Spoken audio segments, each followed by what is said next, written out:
आज के सेशन में हम लोग डिस्कस करेंगे 3NF और BCNF के बारे में। थर्ड नॉर्मल फॉर्म क्या होता है, बायस कोड नॉर्मल फॉर्म क्या होता है और इन दोनों में बेसिक डिफरेंस क्या है, इन टॉपिक्स को आज के सेशन में हम लोग कंप्लीट करेंगे। प्रीवियस सेशन में हम लोग फर्स्ट नॉर्मल फॉर्म और सेकेंड नॉर्मल फॉर्म को हम लोग डिस्कस कर चुके हैं। और यहाँ पे जो नॉर्मल फॉर्म्स हैं, तो फर्स्ट नॉर्मल फॉर्म को जब हम लोग डिस्कस किए थे तो इसमें दो कंडीशन देखे थे। पहला कंडीशन है कि इसमें जो भी एट्रीब्यूट्स होंगे वो एटॉमिक होंगे। फर्स्ट नॉर्मल फॉर्म में कोई भी रिलेशन है तो जो भी एट्रीब्यूट्स होंगे वो एटॉमिक होंगे, मल्टी वैल्यूड नहीं होंगे। सेकेंड कंडीशन था कि इसमें कोई भी डुप्लीकेट वैल्यू एट्रीब्यूट्स प्रेजेंट नहीं होगा। तो ये दो कंडीशन है, यानी कि एटॉमिक होना चाहिए और कोई भी डुप्लीकेसी नहीं होना चाहिए, तो वो रिलेशन फर्स्ट नॉर्मल फॉर्म में कहलाएगा। सेकेंड नॉर्मल फॉर्म को हम डिस्कस किए थे कि कोई भी रिलेशन सेकेंड नॉर्मल फॉर्म में तब कहलाएगा जब वो ऑलरेडी फर्स्ट नॉर्मल फॉर्म में हो, साथ ही साथ इसमें कोई भी पार्शियल डिपेंडेंसी नहीं हो, तो वो कहलाएगा सेकेंड नॉर्मल फॉर्म में। आज के सेशन में हम लोग डिस्कस करते हैं 3NF और BCNF के बारे में। तो सबसे पहले हम लोग डिस्कस करेंगे 3NF के बारे में, थर्ड नॉर्मल फॉर्म में। तो कोई भी रिलेशन थर्ड नॉर्मल फॉर्म में होने के लिए दो कंडीशन को सेटिस्फाई करेगा, या आप कैसा कह सकते हैं कि ये relation is said to be in 3NF if it is already in 2NF, यानी कि 3NF में वही रिलेशन हो सकता है जो ऑलरेडी पहले 2NF में हो। अगर 2NF में नहीं है तो उसको 3NF में चेक करने का कोई मीनिंग नहीं है। तो सबसे पहला कंडीशन चेक करेंगे कि कोई भी रिलेशन 2NF में है या नहीं। अगर वो 2NF में है तभी पॉसिबल है कि वो 3NF में हो सकता है। तो पहला कंडीशन 2NF में ऑलरेडी होना चाहिए। और second condition free from transitive dependency.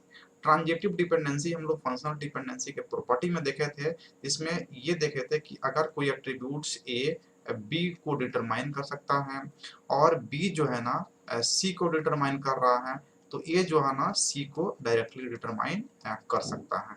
तो these dependency are known as transitive dependency. तो अगर इस तरह का सिचुएशन आपके रिलेशन में आता है तो वो कहलाएगा ट्रांजिटिव डिपेंडेंसी। और ट्रांजिटिव डिपेंडेंसी अगर है तो 3NF में नहीं होगा, वो 2NF में चला जाएगा। अगर ट्रांजिटिव डिपेंडेंसी को अगर आप यहाँ से रिमूव कर देते हैं तो वो 3NF में आ जाएगा। नेक्स्ट पॉइंट है, A relation is in 3NF if it holds at least one of the following condition for every non-trivial functional dependency x determine y। यानी कि दोनों में से कोई एक, यानी कि अगर x determine y इस तरह का कंडीशन है तो पहला कंडीशन को ये होल्ड करेगा कि x सुपर की होना चाहिए, जो लेफ्ट हैंड साइड एट्रीब्यूट्स हैं वो सुपर की होना चाहिए, और जो राइट हैंड साइड एट्रीब्यूट्स हैं y is a prime attribute, that is each element of y is a part of some candidate की। तो प्रीवियस सेशन में हम लोग इसको डिस्कस भी किए थे, प्राइम एट्रीब्यूट और नॉन की एट्रीब्यूट्स क्या होता है। तो जो x है वो सुपर की होना चाहिए और y में जितने भी एट्रीब्यूट्स हो वो सभी एट्रीब्यूट्स उस सुपर की का पार्ट होना चाहिए, यानी कि कैंडिडेट की या सुपर की का पार्ट होना चाहिए। आप कह सकते हैं यहाँ पे सुपर की का पार्ट हो या फिर कैंडिडेट की का पार्ट हो, तो वो रिलेशन जो है ना आपका 3NF में कहलाएगा। तो बेसिकली अगर इसको देखते हैं कि क्या कंडीशन हो सकता है, तो आप सिंपल ये कंडीशन याद रखेंगे कि कोई भी रिलेशन 3NF में तभी होगा जब वो ऑलरेडी 2NF में हो और उसमें कोई ट्रांजिटिव डिपेंडेंसी नहीं हो। लेकिन जब हम लोग क्वेश्चन को सोल्व करते हैं तो हम लोग ऐसा इस तरह से कंडीशन हम लोग को मिलता है x डिटरमाइन y, तो वहां पे चेक करते हैं कि लेफ्ट हैंड वाला जो है ना सुपर की होना चाहिए और राइट हैंड वाला जो है ना जो भी एट्रीब्यूट्स हैं वो जो है ना प्राइम एट्रीब्यूट्स का पार्ट होना चाहिए, यानी कि वह सब एट्रीब्यूट होना चाहिए जो की के फॉर्मेशन में भाग ले रहे हो, वो एट्रीब्यूट जो है ना y में होना चाहिए। तो उस तरह के रिलेशन को हम लोग 3NF में कंसीडर करते हैं। यहाँ पे एक एग्जांपल कंसीडर करते हैं, इम्प्लाई टेबल डिटेल्स हैं और इसमें एट्रीब्यूट्स हैं imply ID, imply name, imply zip और इम्प्लाई सिटी। ये 4 एट्रीब्यूट्स दिए गए हैं। अब यहाँ पे इम्प्लाई आईडी देख रहे हैं, यहाँ पे यूनिक है और कोई नल वैल्यू नहीं है, यानी कि ये प्राइमरी की तरह काम कर रहा है और ये सुपर की हो जाएगा क्योंकि ये सभी रिकॉर्ड्स को यूनिकली आइडेंटिफाई कर लेगा। किसी भी नेम से उसके जो है ना आप इम्प्लाई आईडी को नहीं फाइंड कर सकते हैं या नेम से सिटी को फाइंड नहीं कर सकते हैं।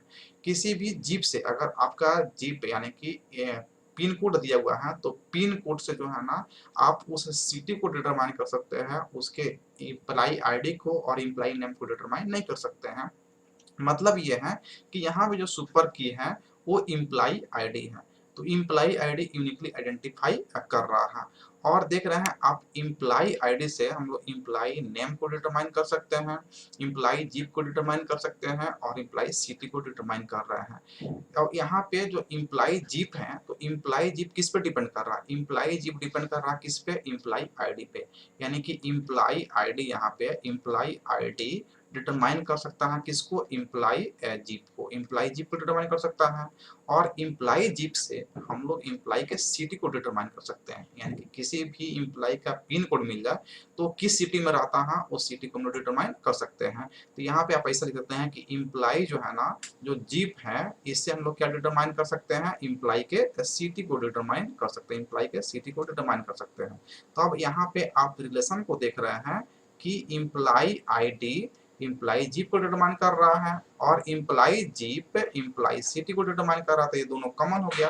तो आप ऐसा कह सकते हैं जो इम्प्लाई आईडी है, इम्प्लाई आईडी है, ये डिटरमाइन कर रहा है इम्प्लाई सिटी को। तो आप देख पा रहे हैं ये ट्रांजिटिव डिपेंडेंसी को शो कर रहा है, मतलब कि अगर इसको ए कंसीडर कर रहे हैं, इसको बी, तो ये हो जाएगा बी और सी, तो ये हो जाएगा ए और सी। तो इस तरह का कंडीशन हम लोग इसमें देखे थे ट्रांजिटिव डिपेंडेंसी में, कि ये डिटरमाइन कर रहा है बी को और बी डिटरमाइन कर रहा है सी को, तो ये डिटरमाइन कर रहा है किसको, सी को। तो that is known as transitive dependency. यानी कि इस टेबल में क्या है, ट्रांजिटिव डिपेंडेंसी है जो 3NF के रूल को वायलेट कर रहा है।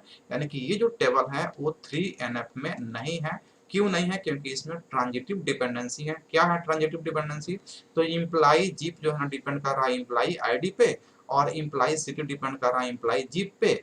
तो इम्प्लाई आईडी पे डिपेंड डायरेक्टली कौन कर रहा है, इम्प्लाई आईडी पे इम्प्लाई सिटी डिपेंड कर रहा है। That is the violation of 3NF rules. अब इसको 3NF में अगर हमें कन्वर्ट करना है तो इसको ब्रेक करना पड़ेगा इस टेबल को, और हम लोग इस तरह से ब्रेक कर लेंगे। एक तो इम्प्लाई टेबल बना लेंगे जिसमें इम्प्लाई आईडी, इम्प्लाई नेम और इम्प्लाई जीप, यानी कि स्टार्ट वाले तीनों को हम लोग कंसीडर कर रहे हैं। तो यहाँ पे देखिए ये पार्टिकुलरली जो है ना इम्प्लाई आईडी सभी को जो है ना इम्प्लाई नेम और इम्प्लाई जीप को जो है ना यहाँ पे डिटरमाइन कर लेगा। सेकंड टेबल हम लोग बनाएंगे इम्प्लाई जीप और इम्प्लाई सिटी। तो यहाँ पे कोई भी देखिए, यहाँ पे कोई भी अब डुप्लीकेशन नहीं हो रहा है। इम्प्लाई जीप से जब हम लोग इम्प्लाई के सिटी को डिटरमाइन कर सकते हैं। तो यहाँ पे ये जो काम कर रहा है ये प्राइमरी की तरह काम कर रहा है इम्प्लाई जीप। इम्प्लाई जीप इसमें इस टेबल में प्राइमरी की तरह काम कर रहा है, और जबकि यही इम्प्लाई जीप जो है ना यहाँ पे फर्स्ट टेबल में फॉरेन की तरह काम कर रहा है, और फर्स्ट टेबल में इम्प्लाई आईडी प्राइमरी की तरह काम कर रहा है। जब हम लोग प्राइमरी की और फॉरेन की कॉन्सेप्ट देखे थे, तीसरा का देखे थे कि फॉरेन की जो है ना रेफरेंस लेता है। तो ये जो फॉरेन की है किससे रेफरेंस ले रहा है, इम्प्लाई जीप से यहाँ पे रेफरेंस ले रहा है। तो अब ये टेबल है, इसमें देख पा रहे हैं कि इसमें कोई भी ट्रांजिटिव डिपेंडेंसी है नहीं है, और ये दोनों टेबल अब किस में आ चुका है, तो 3NF में आ चुका है। यहाँ से हम लोग ट्रांजिटिव डिपेंडेंसी को रिमूव कर दिए। तो 3 नॉर्मल फॉर्म में कोई भी रिलेशन तब कहलाएगा जब वो ऑलरेडी 2NF में हो और उसमें कोई भी ट्रांजिटिव डिपेंडेंसी नहीं हो। नेक्स्ट हम लोग बात करते हैं बायस कोड नॉर्मल फॉर्म का। तो बायस कोड नॉर्मल फॉर्म में वही रिलेशन हो सकता है जो ऑलरेडी 3NF में हो, और for every functional dependency LHS is a super की, यानी कि किसी भी फंक्शनल डिपेंडेंसी प्रत्येक, यानी कि एवरी, अगर यहाँ पे अगर 4 फंक्शनल डिपेंडेंसी है तो चारों फंक्शनल डिपेंडेंसी में अलग अलग पार्टिकुलरली चेक करेंगे कि उसका लेफ्ट हैंड पार्ट है, अगर इस तरह से है लेफ्ट हैंड पार्ट है, लेफ्ट हैंड पार्ट ये सुपर की होना चाहिए। Each and every functional dependency में जो लेफ्ट हैंड पार्ट है वो सुपर की होना चाहिए, तब जो है ना वो बायस कोड नॉर्मल फॉर्म में कहलाएगा। यानी कि बायस कोड नॉर्मल फॉर्म जो होता है ना स्पेशल केस होता है थर्ड नॉर्मल फॉर्म का। तो 3NF का स्पेशल केस BCNF रहता है, जो थोड़ा सा स्ट्रिक्ट रहता है 3NF से, जो ज्यादा कंडीशन अप्लाई होता है 3NF में, तो कहलाता है BCNF। तो BCNF is the special case of 3NF. A table is in BCNF if every functional dependency X determine Y, where X is the super key of the table. X determine Y के रूप में अगर कोई भी functional dependency है तो X निश्चित रूप से सुपर की होना चाहिए उस टेबल के लिए, तो उसे हम लोग कहेंगे बायस कोड नॉर्मल फॉर्म में। अब यहाँ पे हम लोग चेक करते हैं, एक हमारे पास टेबल है जिसमें रोल नंबर है, नेम है, वोटर आईडी है और ये 4 एट्रीब्यूट्स दिए गए हैं। अब इन चारों एट्रीब्यूट को हम लोग चेक करते हैं फंक्शनल डिपेंडेंसी के अकॉर्डिंग ये BCNF में है या नहीं है। तो यहाँ पे क्वेश्चन आपको दिया रहेगा, पहले से कैंडिडेट की दिया हुआ है कि रोल नंबर और वोटर आईडी क्या है, यहाँ पे कैंडिडेट की है, क्योंकि देख रहे हैं रोल नंबर जो है ना यूनिकली यूनिकली आइडेंटिफाई कर सकता है, वोटर आईडी यूनिकली आइडेंटिफाई कर सकता है। तो ये दोनों क्या यहाँ पे कैंडिडेट की के रूप में दिया हुआ है। अब यहाँ पे कंडीशन क्या कह रहा है कि x अगर y के रूप में है तो x जो है ना सुपर की होना चाहिए। तो यहाँ पे सुपर की क्या हो सकता है, रोल नंबर हो सकता है, रोल नंबर नेम हो सकता है, roll number name voter ID हो सकता है, रोल नंबर एज हो सकता है, उसके बाद में नेम वोटर आईडी एज हो सकता है, वोटर आईडी रोल नंबर हो सकता है। यानी कि जितने भी पॉसिबल कॉम्बिनेशन इस एट्रीब्यूट का हो सकता है वो सभी क्या कहलाएगा, सुपर की कहलाएगा। और सुपर की में जो है ना यहाँ पे इस की में जो है ना दो जो है ना यहाँ पे कैंडिडेट की है जो प्राइम एट्रीब्यूट्स हैं। तो roll number left hand side है, तो रोल नंबर किसको डिटरमाइन कर रहा है, नेम को। तो लेफ्ट हैंड साइड वाला देखेंगे क्या कैंडिडेट की या सुपर की का पार्ट है, तो हाँ रोल नंबर है। तो ये कंडीशन जो है ना सेटिस्फाई कर रहा है, यानी कि ये जो है ना बीसीएनएफ में हो सकता है। सेकंड, फिर रोल नंबर को देखेंगे तो रोल नंबर जो है ना कैंडिडेट का पार्ट है, तो लेफ्ट हैंड वाला जो है ना कैंडिडेट का पार्ट है। फिर वोटर आईडी भी कैंडिडेट का पार्ट है और वोटर आईडी कैंडिडेट का पार्ट है, यानी कि चारों जो यहाँ फंक्शनल डिपेंडेंसी प्रोवाइड किए गए हैं ये चारों जो है ना क्या है, कैंडिडेट की का पार्ट है, उसका लेफ्ट हैंड साइड, ये सभी क्या है लेफ्ट कैंडिडेट की का पार्ट है। That is known as this relation is called BCNF, यानी कि ये रिलेशन जो है ना बीसीएनएफ में ऑलरेडी है। तो बीसीएनएफ के लिए कंडीशन क्या हो गया कि कोई भी रिलेशन 3एनएफ में अगर ऑलरेडी है तो बीसीएनएफ में हो सकता है, कब, जब उसका लेफ्ट हैंड साइड का जो एट्रीब्यूट्स हैं वो सुपर की हो तब। अब हम लोग बात करते हैं यहाँ पे 3एनएफ और बीसीएनएफ में क्या बेसिक डिफरेंस है इस टेबल के माध्यम से। तो पहला पॉइंट यह है कि अगर कोई भी रिलेशन 3एनएफ में है तो ऑलरेडी 1 और 2 में होगा। ठीक उसी प्रकार से कोई भी रिलेशन अगर बीसीएनएफ में है तो 1, 2 और 3 तीनों में वो ऑलरेडी होगा, तभी वो बीसीएनएफ होने की पॉसिबिलिटी रखता है। नेक्स्ट पॉइंट है 3एनएफ जो है ना लेस स्ट्रिक्ट है बीसीएनएफ से, यानी कि इसमें कुछ कम कंडीशन है विथ रेस्पेक्ट टू बीसीएनएफ, जबकि बीसीएनएफ में थोड़ा सा ज्यादा कंडीशन है 3एनएफ के रेस्पेक्ट में। नेक्स्ट है three NF there should be no transitive dependency, यानी कि 3एनएफ में होने के लिए कोई डिपेंडेंसी ट्रांजिटिव डिपेंडेंसी उसमें नहीं होता है। और बीसीएनएफ में क्या होता है कि एनी रिलेशन अगर ए डिटरमाइन बी के रूप में है तो ए शुड बी सुपर की ऑफ ए रिलेशन, यानी कि इस तरह का अगर रिलेशन मिलता है तो उसमें जो लेफ्ट हैंड साइड वाला पार्ट है वो सुपर की होना चाहिए। और इजी है अचीव करना 3एनएफ में, इजी है अचीव करना 3एनएफ को डिटरमाइन करना या उस पर ये कंडीशन को अप्लाई कर पाना, जबकि यही अचीव बहुत ही डिफिकल्ट होता है बीसीएनएफ में, क्योंकि इसमें ज़्यादा स्ट्रिक्ट कंडीशन अप्लाई करना होता है। Lossless decomposition can be achieved by three NF, यानी कि लॉसलेस डिकम्पोजिशन जो होता है ना 3एनएफ के द्वारा अचीव किया जा सकता है, और lossless decomposition is hard to achieve BCNF, BCNF के द्वारा अचीव करना बहुत ही मुश्किल होता है। लॉसलेस डिकम्पोजिशन क्या होता है इसको हम लोग आगे में डिस्कस करेंगे जब हम लोग ज्वाइन को डिस्कस करेंगे।